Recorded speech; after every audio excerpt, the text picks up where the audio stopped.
Hello. In 3, 2, 1. I'm Jerry Trippiano, and you're listening to the I Love Shanny Show. Oh, Shanny, are you home?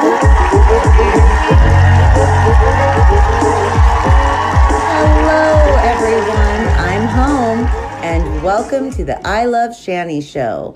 We have a very special guest today, and I mean very special.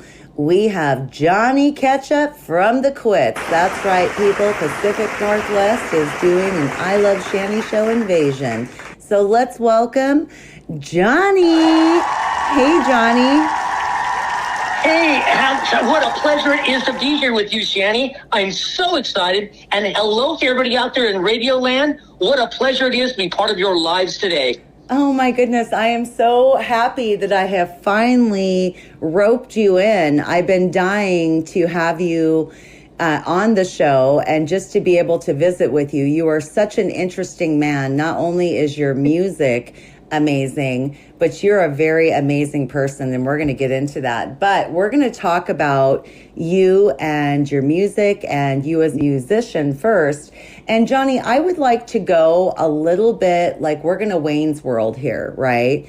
And we're going to go back in history a little bit here. So tell me about little Johnny when he was growing up. Like, did you play an instrument from being in school, from band, or did you grow up in a family that was musical? Let's start there and talk about your journey. This is such a great way to start this conversation, and I'm excited. This is so interesting. My father was a musician. My father was a rockabilly and country singer, guitarist. He played in bands, so I grew up in that. Here's something interesting. My dad and I were never really close. Now, mind you, I have 3 other brothers, and he taught them all how to play guitar. He didn't teach me. We were kind of, I don't know, we had this odd thing about our relationship. It was never really tight, but that's okay. But it drove me. It caused me to become, it drove me. And as I got older, I started seeing what music was all about and how much power it had. And I submerged myself in it. I always absolutely submerged myself in it. When I was in 5th grade, my aunt gave me my very first record. No, I was in 3rd grade, as a matter of fact. Can you believe that? Wow. She gave me Alice Cooper, Love It to Death. Wow, what a good aunt. Wait, I'm gonna backtrack. It was Alice Cooper, Killers. She gave me that as my very first record ever. And I heard that and I went, oh, good Lord, look what you can do with music. So that's what got me motivated. Things rolled on, and I watched my dad progress. You know, he's passed away by now. But before he did, he got to play with Waylon Jennings and some other fantastic people out there. And once Dad did that, I really said to myself, I can do anything with this music, just anything. So that's what drove me, yes. That is really awesome. So now tell me about, once you learned how to play guitar and when you were young and you got bit by that music bug, now, what did your early bands look like? Like, were you in a band? I can see you in a band in high school. Well, now, Shanny, let's back up just a bit. I do not play guitar. Okay. No, I was the odd sheep. I was the black sheep that did not learn guitar. That's all the rest of my family. But it's interesting. A dear friend of mine, Shannon Jones, and he's now in a group called Cell Block 3.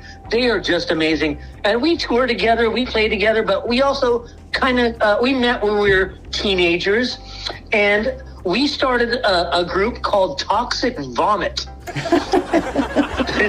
And we were just kids, and it was just absolutely horrific, awful music, but we were having fun. And that was the first go around. And then a buddy of mine and I, we started a group called Shit from Shinola. I love the names. Right? I absolutely so that love that was fun. And then I just went on about just being doing other things, because I'm into many other things. I hunt and I fish, and when I was a kid, if there wasn't school, my parents would wake up and me and my fishing pole were gone. Gosh, I love that. Gone. And I was like that for many, many years. But then, high school, we did the Toxic Vomit, which never went anywhere, and Shit from Shinola, which never went anywhere.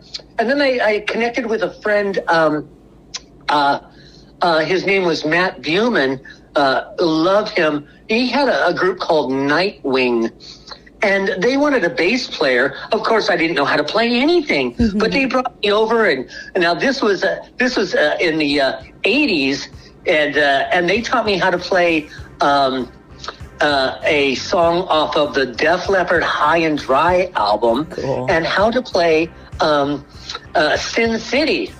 And so that was my next adventure. I'm going to follow up and finish with. There was an amazing group out of Portland called Stormtrooper. Stormtrooper was led by Floyd Palmer, bless his heart, he is passed now. And also my younger brother, James Cunningham, was in that group, which it transformed into Crimson Guard, which I was part of, which turned into Talisman, which my buddy Wally was in. And that right there, that led me into a really odd position in the local music scene. I'm sorry for rambling on, but this is just the I way, absolutely love it. Right? Yeah. So at some point, Floyd Palmer, the mastermind of those last three groups I brought up, had a house, and he was moving, and he let me take over that house. And it was a party house, of course. It was the late 80s, man. And all these musicians started showing up, and I started having shows in the basement. And out of that, there was your Sweaty Nipples. Here's the people that were hanging around. Sweaty Nipples, Poison Idea, Village Idiot, 90 Proof, the Sick Fucks. It goes on and on and on. And here's the great thing, is we all still hang out. Oh, I love that. I love that kind of bond, wow, that is so amazing that you guys still hang out to this day. So cool.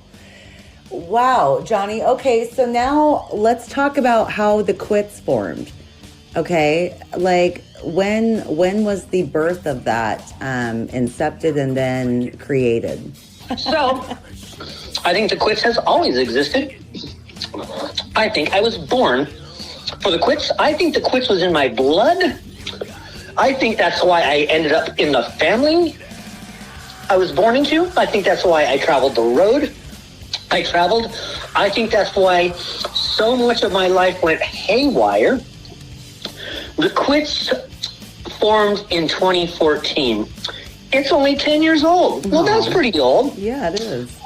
Myself and my girlfriend at the time, and I'll say her name, Jocelyn Casbeer.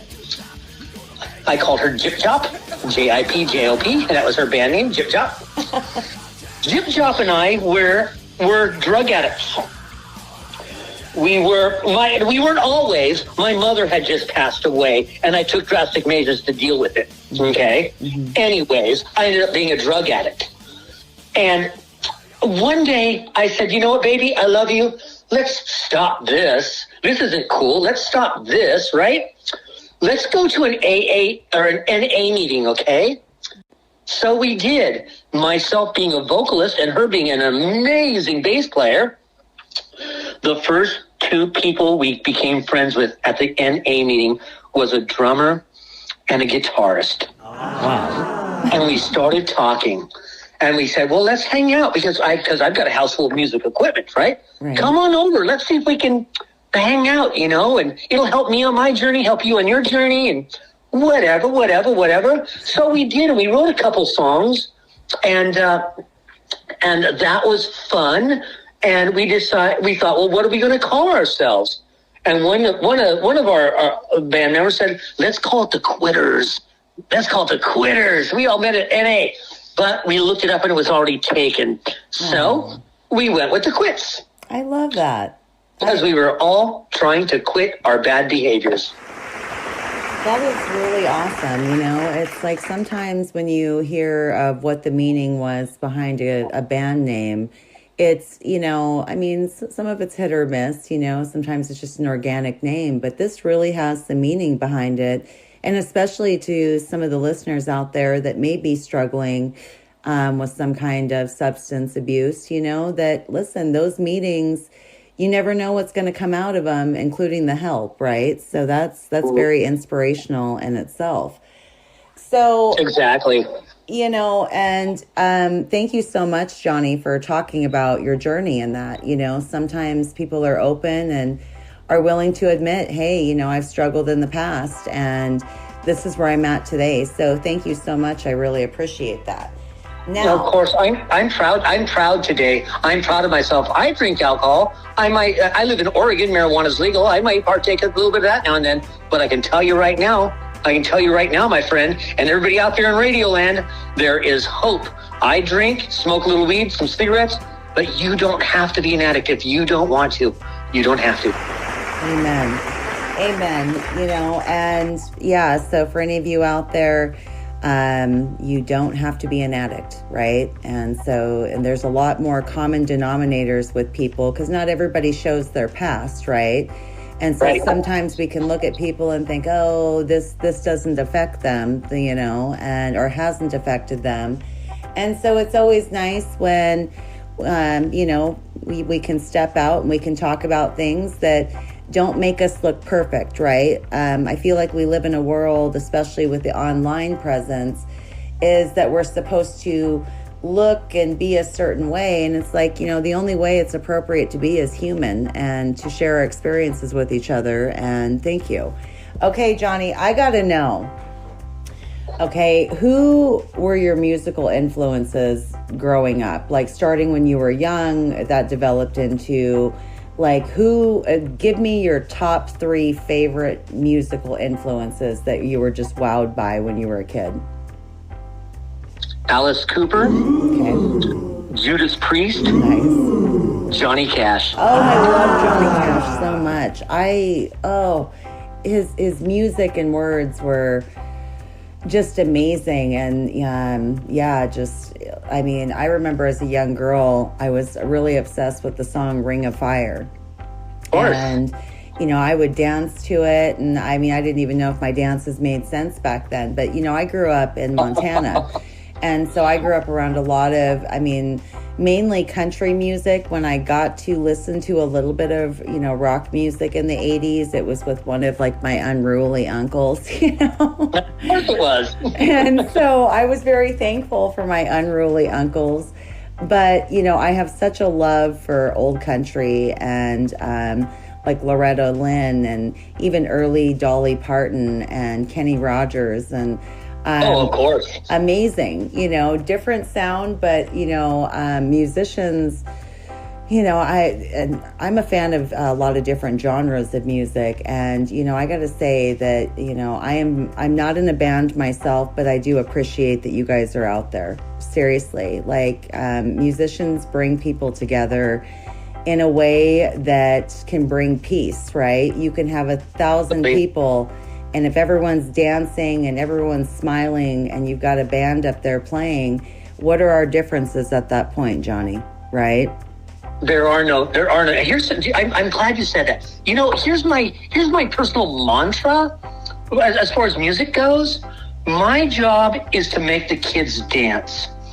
That's my job. When I'm on that stage, and I think every other band should have the same attitude. My job is to make the kids dance. It doesn't matter if they're just bobbing their head up and down, if they're swing dancing, if they're waltzing, if they're slam dancing, if they're pogoing. It does not matter. My job is to create a room full of everybody together. Absolutely. And that is a really wonderful thing to say to the listeners out there. And thank you so much for that. Speaking of bringing people together, let's talk about your music writing process, because, part of what makes people dance is the rhythm and definitely the words. And yes. I know that words, especially in music, can bring on so many different meanings to people.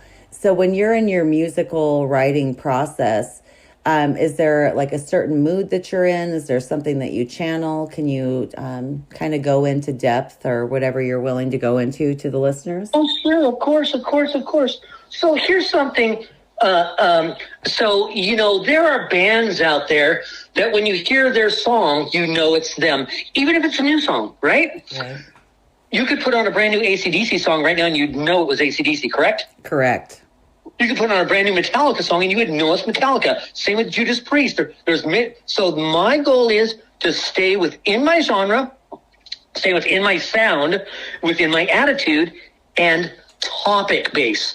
All of our songs are about partying really friggin' hard. They're all about that. Some of them are about partying way too hard, but that's what they're about. So lyrically, I try to stick with that, but I have to find a rhythm to put it to first. Mm-hmm. So now, mind you, I'm insane, okay? And my brain does not stop. I'm singing songs out loud or in my head 24 hours a day that are, I've got cats. So, I mean, I just look at my cat and I start singing a song to him. It doesn't matter. It starts coming out of me. So what I do is I turn on my camera, my video on my phone, and I record myself doing these lyrics, and then I can come back to them later. But they already will have a rhythm to it. They'll already have some kind of flow and a drive for the song. That's one way that I do it. Another way is I often work with machinery. And here's one of my favorite things to do is this is silly. Look, kids, rock stars don't exist anymore, okay? I'm just some humble dude having fun, okay? Now, if I'm out cleaning my property, I got a pretty big property here, but if I'm using the leaf blower, this is serious now, it's a gas-powered leaf blower, and it has an engine on it, right? And then I've got earmuffs so I don't blow my ears out. So what I'm hearing is this muffled sound. Depending on how hard I squeeze the trigger, it goes like this. Now imagine 20 minutes of that. Now what's happened? My head's going boom, boom, boom, boom, boom, boom, boom, boom, throwing some drums, boom, boom, boom. Now imagine doing that for 2 hours. The songs that I create in my head, due to the motivation given me by the sounds of machinery. Oh my gosh, it's so cool. It is so cool. That's actually my favorite way to write songs myself. And I'm trying to be humble. I'm learning to be humble more and more as days go by. But I'm going to be a little unhumble for a moment. On the album, I wrote 2/3, if not 3/4 of the songs on there. And I don't even play an instrument. I wrote them by having rhythms go in my head from machinery. And like I said, turning my camera on and going, hey guys, listen to the way this machine sounds. And then I come up with the lyrics that go along with it. We are the kids, we own the night. We are the kids, it's time to fight.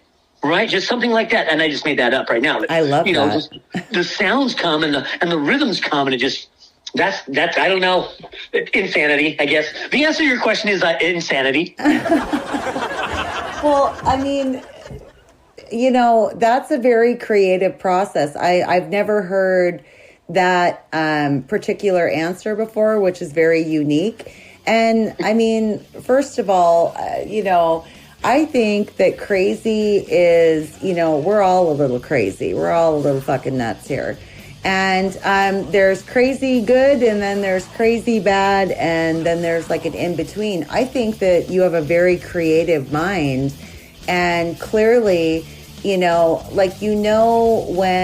it's something in your life that you're not necessarily like, oh, I have to make myself do this, and oh, I've got to think about it. This seems like more of something that's a natural talent to you and more of an ability that you've been born with, and especially growing up around, your musical father and being in a family of, musical influence. So I absolutely love it. Now, when I'm out on my mining claim, I'm going to be listening for equipment and trying to be coming up with little beats and stuff. Johnny, you've just created a little monster on the mining claim, I'm telling you. Oh my gosh, you're going to be a rock star in any minute. And as a matter of fact, mining girl, I carry my gold pen in in the a little pocket in the seat of my truck everywhere I go. I love that. So do you go very often? Like, how long have you been panning for gold? Just curious. Oh, probably 30 years, and I don't have much to show for it. It's a side thing. I'm not driven by that. Like I say, I hunt, I fish, I harvest wild mushrooms. I love it. I do all kinds of stuff like that. So why not bring a pan with you while you're out there? Absolutely. And you just don't know. I mean, you never know. Like, gold sits exactly where it sits. And it's not like it has GPS on it, like, when it was spread throughout the earth a million years ago, right? And Correct. It has shocked me to learn where some people find these gold nuggets. And outside of gold, there's so many more minerals out there, from crystals to, there's value. And I say, it's like finding the end of the rainbow. You find a gold nugget and they're worth 3 times the amount of what the gold price is because the nuggets are rare. You just scored, because gold right now is $2,000 an ounce, Johnny. It's insane. Isn't that crazy? And like you said, just because of the shape of the nugget can do 2-3 times more than that. Wow, it's so incredible. Now, okay, I have to say this. The other day when you were making a homemade cream of mushroom soup, I was salivating when I was looking at your video, and I was like, Johnny, that's wrong. Like, there's no Campbell's soup that looks like that's cream of mushroom. Now, you go out and you forage for mushrooms, and I'm absolutely fascinated with this, because my youngest daughter, who's 21, is like obsessed with foraging. And I'm like, my luck, Johnny, I'll pick the wrong mushroom, and rather I'll be dead or I'm going to be really fucking high, right? And so I'm fascinated by it. How long have you been doing this? Since I was a young teenager. Oh, wow. As a young teenager, a neighbor brought over a peculiar-looking mushroom he found, and he showed it to my mother, and we looked it up. It was a morel. Oh, cool. And from that moment, I just became obsessed. I love that. Like, so have you been making like your own recipes and like your own, like, I feel like you need to sell your cream of mushroom soup. I'm telling you, like, I was drooling over that. I was like, wow, that doesn't happen often, and I'm a lady, I'm not supposed to drool like that, but it just looks so wholesome. So if you ever decide to put that into a jar, I need to be the first to know, Johnny. You're such a multi-talented man. Here's the thing: is I never write anything down, and I see cooking as like painting. I'm the Bob Ross of the kitchen. I don't know what I'm going to make, and I don't have a script. I just go with my gut and see what happens. Oh, wow. I mean, well, you are very lucky. So it looks like you're the whole package. I think you mentioned you're single, right, ladies? He cooks, Yep. He hunts, and I got to say, your little goats are so adorable. I thought that I was the only one that really talked to, I knew that there were other people that talk to animals like that, but I just love like your cows and your goats and how friendly you are with them. Like, you really are a good soul, Johnny. And it's just like, wow. And he does this incredible music too. Is there anything that you don't do that you can tell our listeners? Boys, men? Okay, honey, outside of sexual orientation here, because you might have a bunch of ladies out here falling in love with you going, ooh, he's the whole package. And Johnny, you're the Bob Ross of the kitchen. You're an amazing musician, a talented songwriter in your process. You're a handyman. It seems like you know how to fix everything.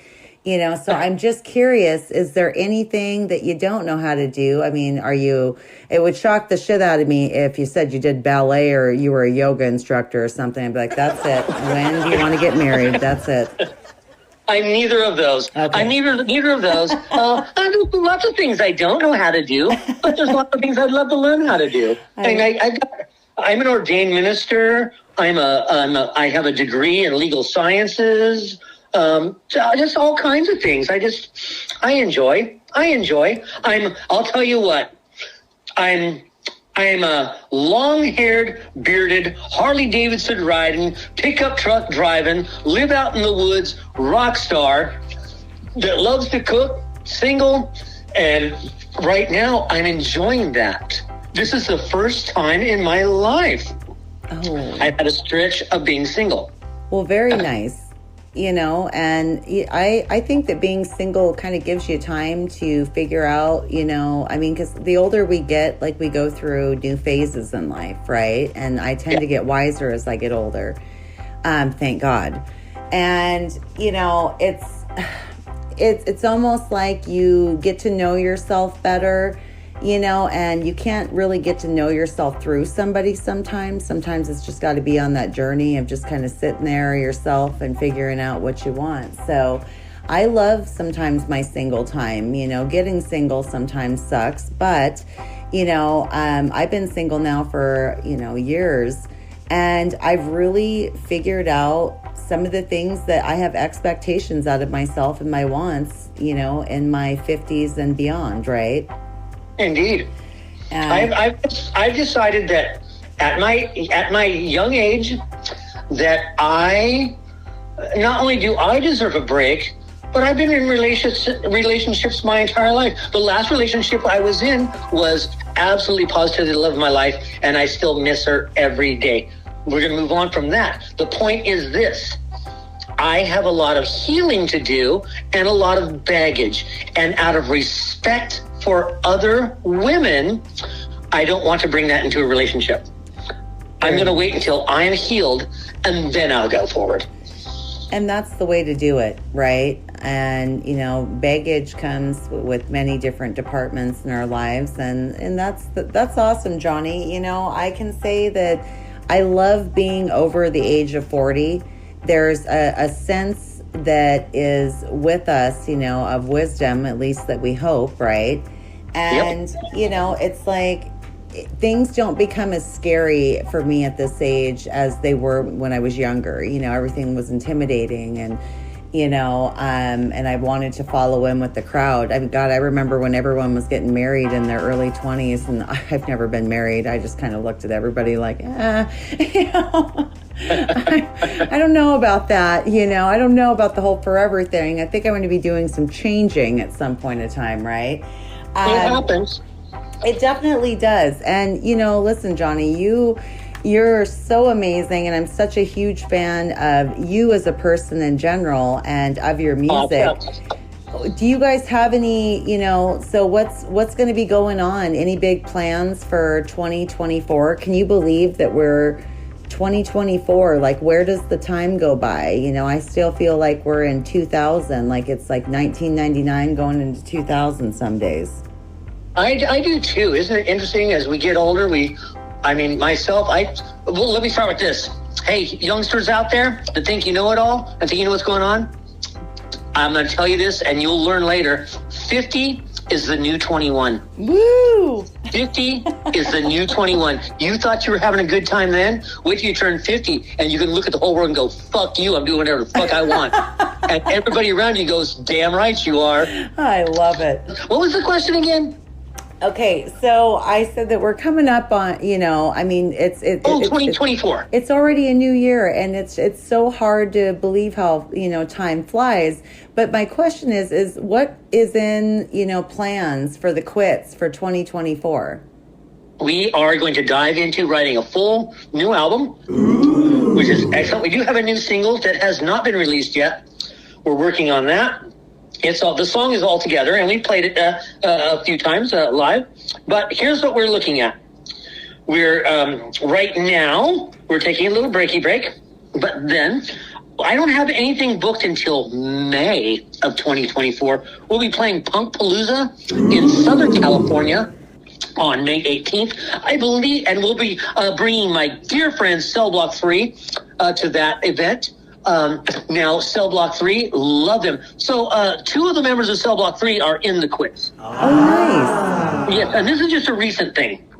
So, and these are all friends that I've known forever, so this is great.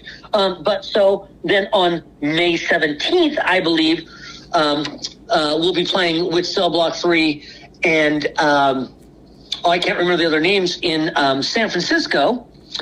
And then June Oh, I think June 7th, we're in Casper, Wyoming, cell block free. It's going to be the Band Repent, Cell Block Free, The Quits, and Cryptic Writings, which is a female-fronted, red-haired gal Megadeth tribute band. Wow. So that's going to be fun. Now, the next night, that's going to be June 8th. We're off again to Blend, Colorado. Kids, if you do not know this venue, it is called CR23 Bomb Shelter. I will say it again. CR23 Bomb Shelter. It is in Blend, Colorado. It is literally underground. Wow. It is a bomb shelter. It's owned by Cody Ruff, my dear friend. And we go back to Colorado every year to play for his birthday. That's what we do. So we'll be doing, I think, the same group of people. It'll be the Quits, Cell Block 3, the Band Repent, and Cryptic Writings. That's pretty far out. Now, that's June. Now I'm waiting to hear back. We don't know yet. My dear, dear friend, Geriatric Rodden of the band Fire Exit in Scotland, he's helped me out a bit with this, but he's connected me with the folks that are put together Rebellion Fest in Blackpool, England, which is the biggest punk rock festival in the United Kingdom. I'm waiting to hear back from them. If that does go through, then August we will be in Blackpool, England, and then we'll tour with Jerry and his band throughout Europe. Wow, how much fun would that be? Now, will this be your first time touring in Europe, or have you been around the block before? No, this will be our first time in Europe. Oh, wow. So cool. So I'm pretty excited. Yes, wow. I would love to, since you're going to Wyoming, my goodness, I would love to see you at a Montana venue. I just bought a house in Montana, and there's a huge music scene. You know, you wouldn't think over there, but man, I would love to see you in Butte or Missoula or Bozeman or something. Like, that would just be amazing. Or I'll come check you guys out in Seattle. But Johnny, I'm just a fan of you and your music, and I feel like it needs to be spread, so we're going to spread you around like a volunteer prostitute, which gets around pretty good because there's no charge there. But that is so cool, though. Gosh, you're going to have to let me know if you are actually heading over to England for Rebellion Fest. I would just love to, keep up on your pictures and stuff like that, and maybe post them up on my website for iloveshannyshow.com. So any listeners out there that want to follow along, I would love to keep them up to date, because you are amazing. Let me just add this in. Hey, any of you listeners out there, if you'd like to have your homeboys, the Quits, play Rebellion Festival, you can go to rebellionfest.com, and there's going to go to contact, and you can send an email to Daz. It's Daz. He's don't tell anybody I told you his name, but you can send an email, and he's the guy that runs the thing, and just send him an email. Say, hey, we'd love to see the Quits from the Pacific Northwest come to England and United Kingdom and play a show, and we would like to see that happen. And maybe just a little boost from fans and friends will help. Absolutely. So any of you out there, and I also know too that we do have listeners over in the UK. So hello to our listeners across the pond. And there's a fascination with American bands, and then over here, we love the UK bands, and so we all try to support each other on different sides of the water. So hey, let's get the Quits on that ticket over there at Rebellion Fest. Come on, folks. Okay, now Johnny, when do you think that the new single is going to drop? Like, can you give us like a hint or? Yeah, I can give you a hint. A hint, okay. Before the end of the world. Wow.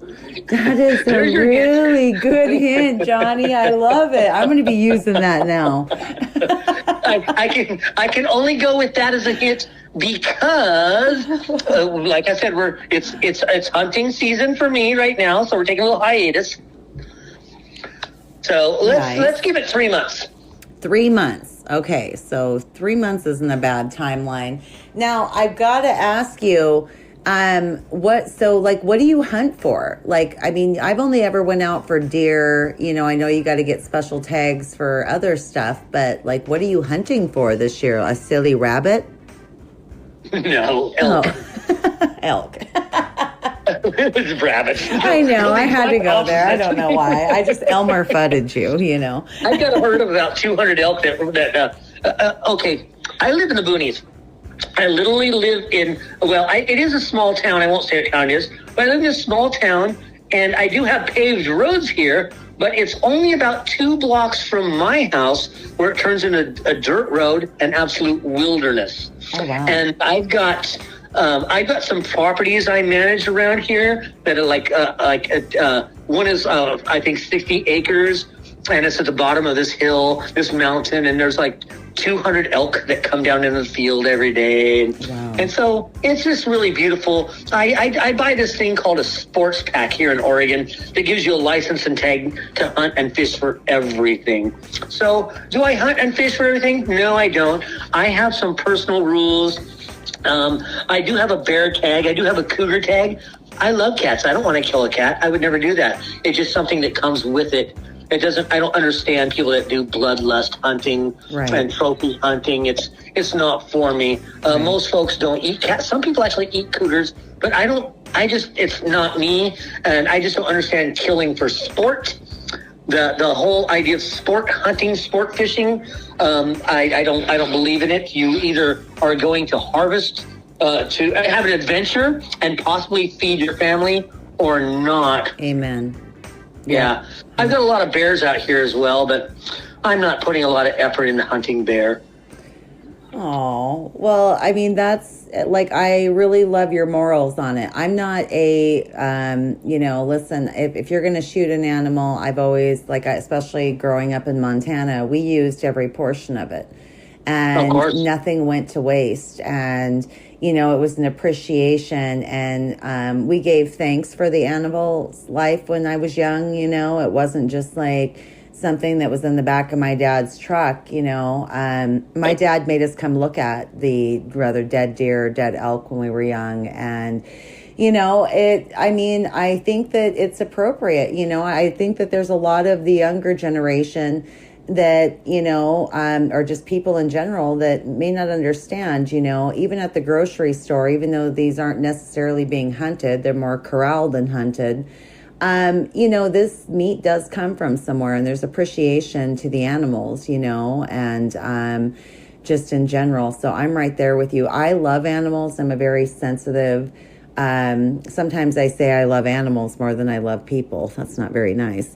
I agree. I think these youngsters need to figure something out and pull it together. The world's in a very odd position right now, and we don't know what's going to happen. Civilizations have fallen and risen and fallen and risen, and we're in an odd spot right now. And if you don't know how to feed your family and yourselves off of the land, you're going to be the ones that are going to perish, because once the grocery stores are empty, they are empty. They are empty. Here's an interesting story. We were talking about, I do have an ethic and a morality. Last year, Jared and I were up on the hill here, and he's my hunting buddy, and we were up there, and we called in this herd of elk, and within 20 feet of us, there was 9 spike elk and 1 big 6x6 elk within 20 feet. Wow. And probably 75 cow elk and a bunch of calves. And this great big bull elk, I could hit him with a stick. And I'm a bow hunter, mind you. I don't rifle hunt. I only bow hunt. And I will not loose an arrow unless I am 10,000% positive it's going to do what it needs to do, or I will not do it. But these elk were so close and so glorious that we didn't even draw an arrow out. We looked at them. We looked at each other, and when they walked away, all we could do was giggle and go, and this, I just said this, Jared, I went, oh my God, dude, that was like National Geographic. And his response was, I know, can we go home now? It's like, yeah, that was all I needed. That was better than killing an elk. We were in them. It was part of it. It was so cool. I love that so much. You know, and I have to ask, were you guys able to get any pictures or no? Was it just like a moment that they'll just be photographed in your mind forever?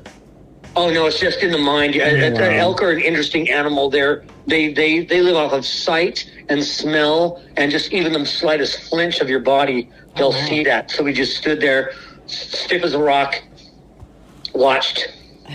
Then he went away. That is so amazing. Yeah, and I love the fact that you're, you know, outdoors. It's not like you live in the city, you know, where you're, you know, having to go out and search for that type of peace on land and stuff. You know, you're very blessed in that aspect, you know.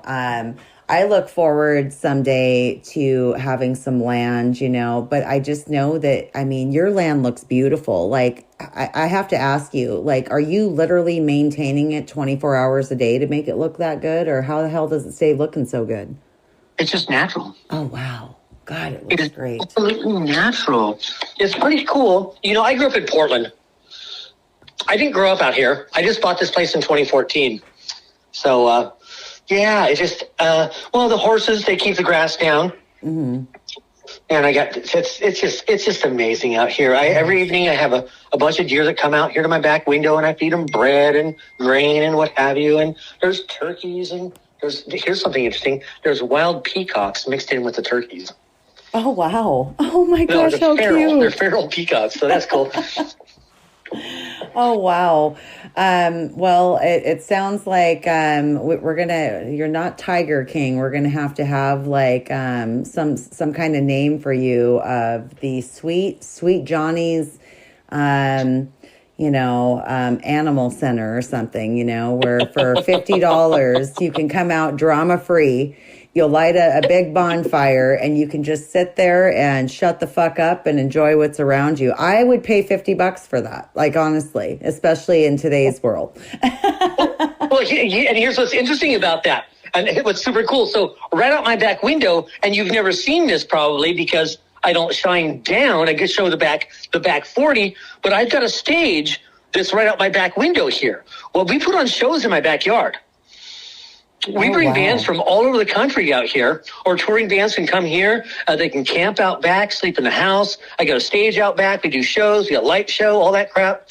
We just have a blast out here. That is so cool, Johnny. Well, you're going to have to let me know when you're having a concert out there, and I'll have to make a trip to come out with my tent and my sleeping bag and, you know, my caboodle that's got my built-in mirror for it. I can literally have a bathroom anywhere. So that's awesome.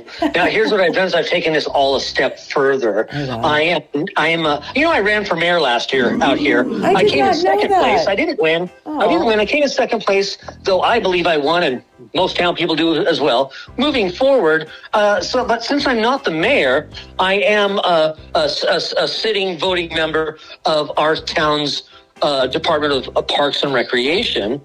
Okay, so we just got a huge grant, and I just got approved.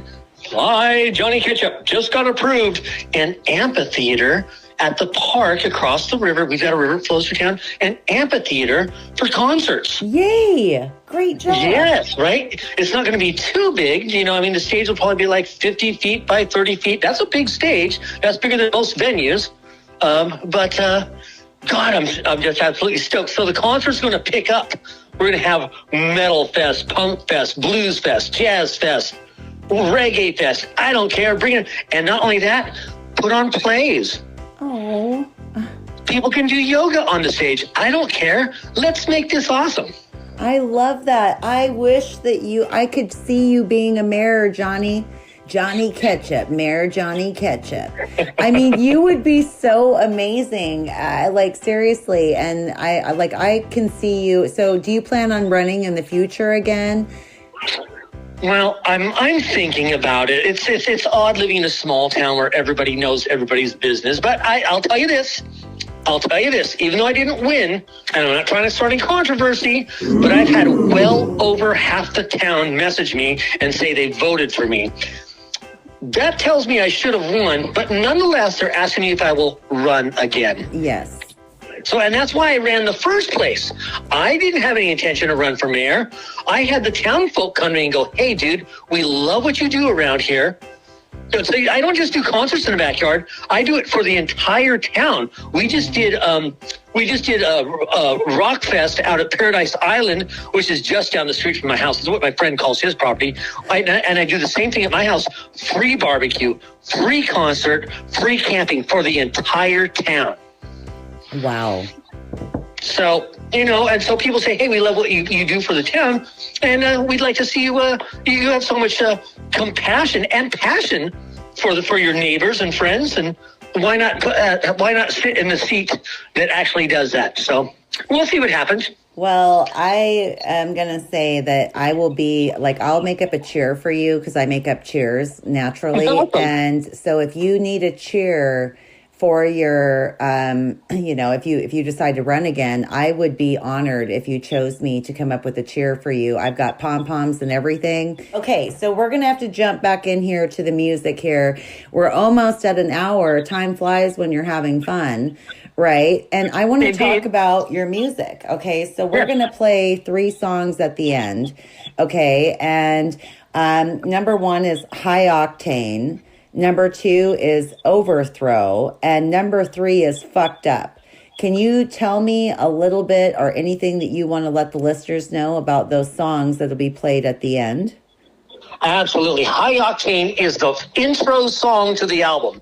You can find the whole album on all of your musical outlets, from Spotify to iHeartRadio to YouTube to all that nonsense. But it is the opening song on the album, and it's the one that sets the tone. It tells you here's what's about to happen, and it's driving, and it's fun, and it tells you here's what's going to go on, right? It's a lot of fun. And then it jumps into Overthrow, which immediately has the same feeling.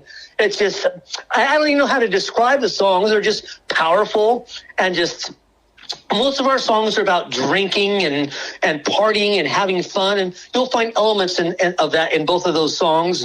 And Overthrow itself is,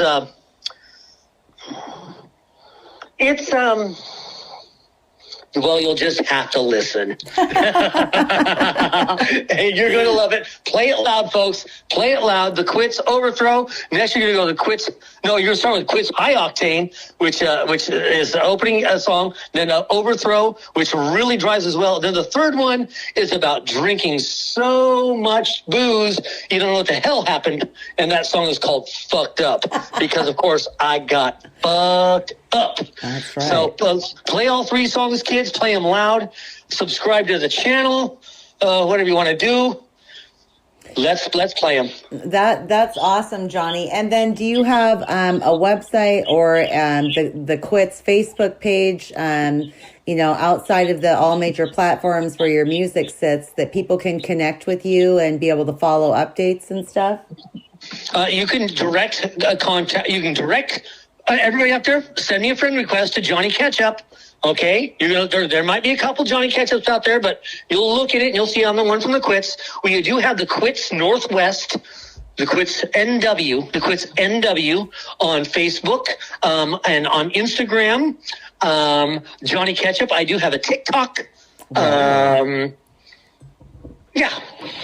I am going to have to follow you on TikTok because I can't imagine what your videos are like. I mean, if you're posting mushrooms and your recipes and about the band and everything, that sounds like my cup of tea. So, my TikTok's pretty fun. I can only imagine. You're such a fun person. And Johnny Ketchup, I just want to say thank you so much for taking the time to come on the I Love Shanny show and allowing the listeners to get to know you a little bit. Like, I know you get around and I'm sure that you're known, but you're not known by everyone and you haven't gotten around that far, Johnny. Not even me working at the brothels. Come on. So Indeed. I just want to thank you so much. And to all of the listeners out there, thank you for tuning in today. And listen, if you would like to check out Johnny on my website, I'll have his links posted. And that is iloveshannyshow.com. www, of course. And yeah, I will have his links posted where you can go right directly to his music. And Johnny, if it's okay with you, I'll put a link up to your Facebook as well, where people can just click that and go right directly to your Facebook page. That would be wonderful, wonderful. We will see you next week, next Tuesday, and we hope that you have a wonderful rest of your week and you enjoy these 3 badass songs off of the Quits album. And yes, go like and subscribe and support these amazing musicians. And until next week, everybody, bye. Bye, everybody. Ladies and gentlemen, you're listening to the I Love Shanny Show right here with Johnny Ketchup.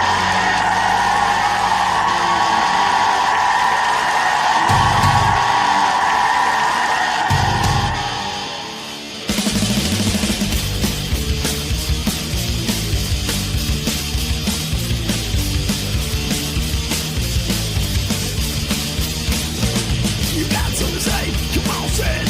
You got a game to play. Come on, play it. You got a life to live. You're gonna take it. We're headed to the top. You know we're gonna make it. I am Daddy.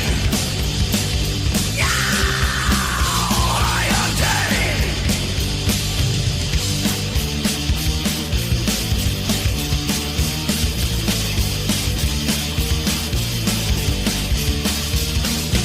You got something to say? Come on, say it. You got a game to play. We'll see it play. You got a life to live. I'm gonna steal it. You got a reason to play. Now you're gonna feel it. I am Daddy. I am Daddy.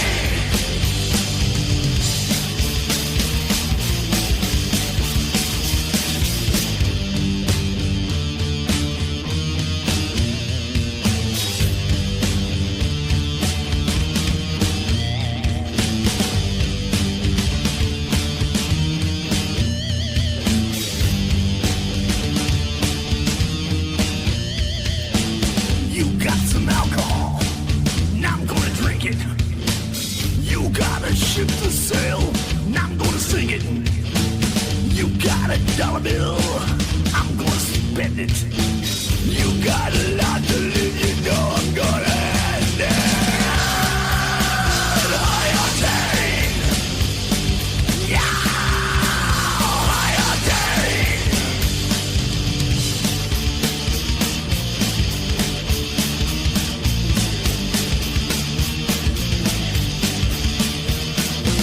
You got something to say? Come on, say it. You got a game to play. We'll see you play. We're heading to the top. We're gonna make it. Next time I see you bitches, oh, I'm gonna break it. I am Daddy. I am Daddy.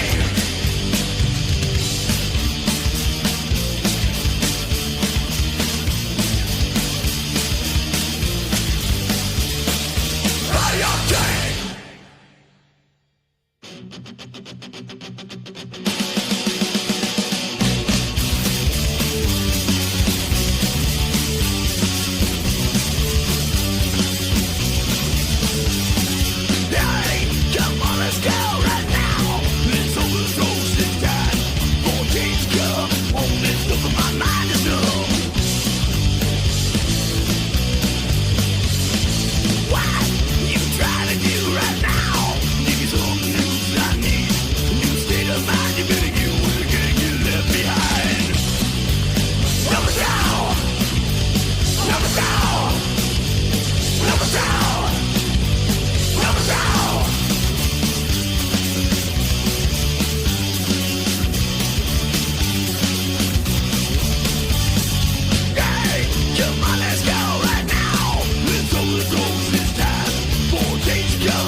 this morning with a pain in my head.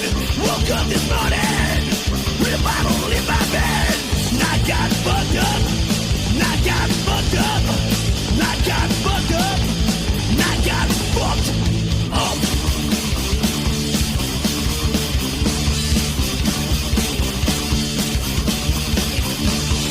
My brain is burning. My eyes turning red. My stomach's churning.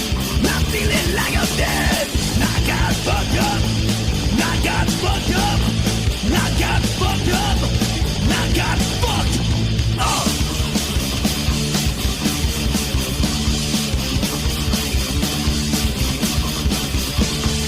Let's get together. We're gonna blow your minds when we get together. We do it every time. Let's get fucked up. Let's get fucked up. Let's get fucked up. Let's get fucked up.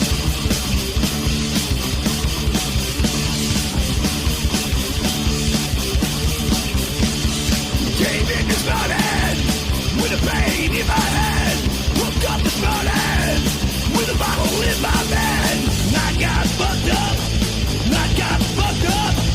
I got fucked up. I got fucked up.